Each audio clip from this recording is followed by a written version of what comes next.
Hello everyone, this is Jason Harrell, your Chief External Affairs Officer here at FICPA, and welcome to Capital Brief, which is everything you need to know about legislative session week in 3 minutes or less.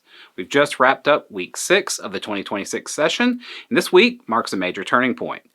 As we move into the second half of session, House subcommittees held their last scheduled meetings. Practically speaking, any bill that has not cleared the subcommittee now faces long odds of passage, and while nothing in this process is done until the final hanky drops, as we say, this is the point in session where the field narrows significantly.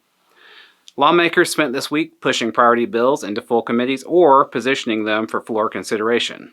From here forward, the focus shifts heavily to legislation ready for final passage and to the state budget. Speaking of the budget, both the House and Senate released and then passed their respective budget proposals this week.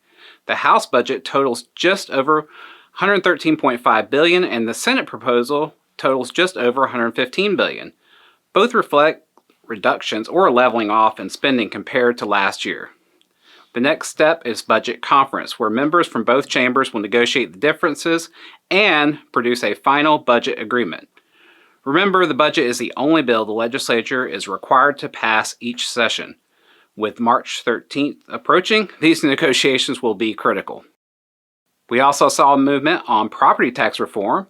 The House passed a proposal addressing certain non-school homestead property taxes. The Senate has not yet taken action, and any constitutional change would ultimately require approval from 60% of voters. There's still a lot of discussion ahead on this issue. So let's turn to our FICPA priorities. We're continuing to advocate for our CPA licensure efficiency legislation, House Bill 333, by Representative Blanco. This bill is still a priority and we're working to move it forward. Its Senate companion has already passed and awaits further action in the House. Aligning these measures remains our top priority. We're also closely monitoring the concerning proposal that would eliminate the Florida Board of Accountancy. That bill has not advanced in recent weeks. So for now, again, no movement is positive news. We remain vigilant and ready to respond if needed.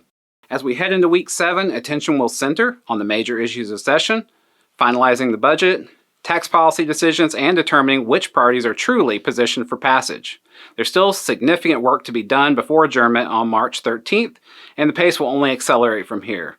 We'll continue advocating every step of the way to ensure the CPA profession is well represented. So, with all that, be sure to join us next week for Capital Brief, which is everything you need to know about legislative session in 3 minutes or less. Thank you.